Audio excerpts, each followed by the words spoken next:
जैसे तैसे सेठ ने अपने मन को समझाने का प्रयास किया कि शायद ये घोड़ा मेरे भाग्य में था ही नहीं, इसीलिए तो जंगल में भाग गया। रात को जब सेठ सोने लगा तो उसके स्वप्न में वही घोड़ा दौड़ता हुआ दिखाई दिया।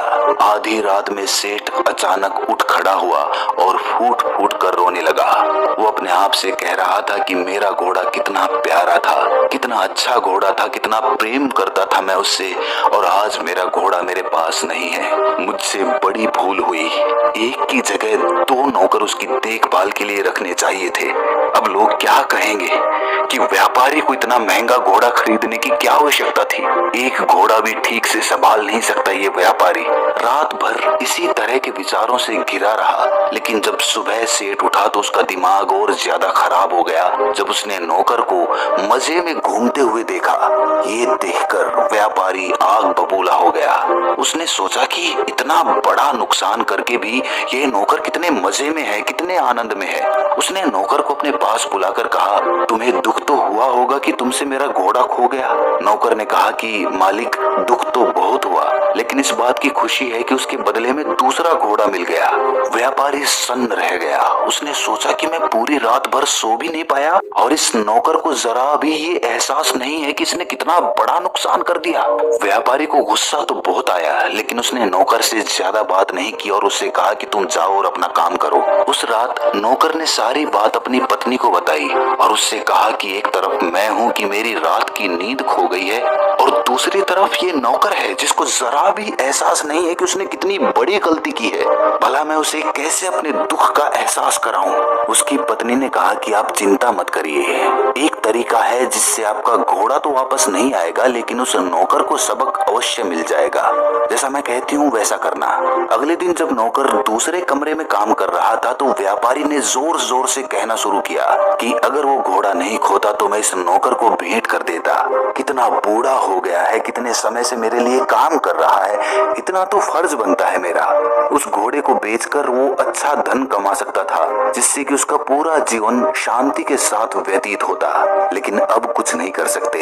जब व्यापारी ने बार बार अपने आप से कहा कि वो घोड़ा मेरे लिए नहीं मेरे नौकर के लिए था, तो धीरे धीरे व्यापारी का मन अपने आप हल्का होने लग गया। उस रात व्यापारी बड़ी चैन की नींद सोया, लेकिन दूसरी तरफ वो नौकर नहीं सो पाया। उसकी नजर के सामने वही घोड़ा घूम रहा था। कभी उसकी चाल दिखाई देती, कभी वो खाना खाता हुआ दिखाई देता। जब सुबह नौकर उठा तो उसका चेहरा उतरा हुआ था। उसने अपने मालिक से कहा कि मालिक, मुझसे बहुत बड़ी गलती हो गई। जब से पता चला है कि वो घोड़ा मेरा था, तब से मेरी रातों की नींद उड़ चुकी है। और ये कहकर नौकर अपने मालिक के कंधे पर सर रखकर जोर जोर से रोने लगा। तथागत गौतम बुद्ध ने अब उस व्यापारी से कहा कि ये कहानी सुनकर तुम्हें समझ में आ गया होगा कि असली दुख उस घोड़े के खोने का नहीं था, बल्कि असली दुख ये था कि मेरा घोड़ा खो गया। जैसे ही इंसान के मन में मेरा या मैं शब्द आता है, वैसे ही वो इंसान उस चीज से बंध जाता है, उसका गुलाम हो जाता है। दुनिया में कोई भी चीज शाश्वत है ही नहीं, यहाँ तक कि मैं भी शाश्वत नहीं हूँ। इसीलिए जिस चीज में भी आप मैं या मेरा जोड़ देते हो, वो चीज आज नहीं तो कल समाप्त हो जाएगी, खत्म हो जाएगी, और वो जो मैं या मेरा होता है वो दुख में तब्दील हो जाता है। किसी चीज को मैं या मेरा मानने से उसके प्रति मोह उत्पन्न होता है, जिसे हम अटैचमेंट कहते हैं। फिर ये अटैचमेंट लालसा में तब्दील हो जाती है, और जब मन की ये लालसा पूरी नहीं होती तो असंतोष पैदा होता है, गुस्सा पैदा होता है, और आखिर में इंसान खुद से ही फ्रस्ट्रेट होने लगता है और फिर वो डिप्रेशन में चला जाता है। 3 तरह का अटैचमेंट समझिए। जब चीजों के प्रति अटैचमेंट या मोह उत्पन्न होता है तो उसे खोने का डर पैदा होता है, जिससे कि लालच और स्वार्थ मन पर हावी हो जाते हैं। जब किसी इंसान के प्रति अटैचमेंट बढ़ता है तो इनसिक्योरिटी होती है, दूसरों के प्रति जलन, ईर्ष्या पैदा होती है, इसी से पजेसिवनेस भी उत्पन्न होती है।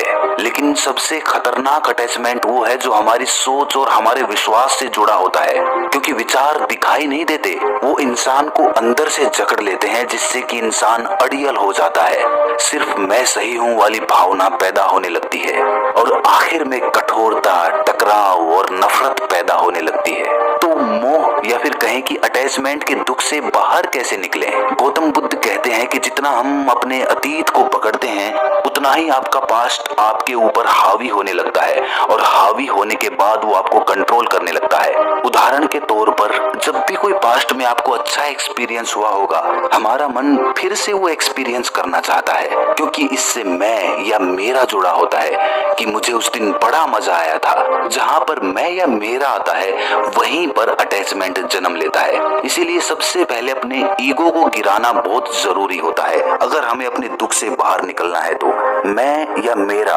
यही सबसे बड़ा ईगो होता है। और जब आदमी मान लेता है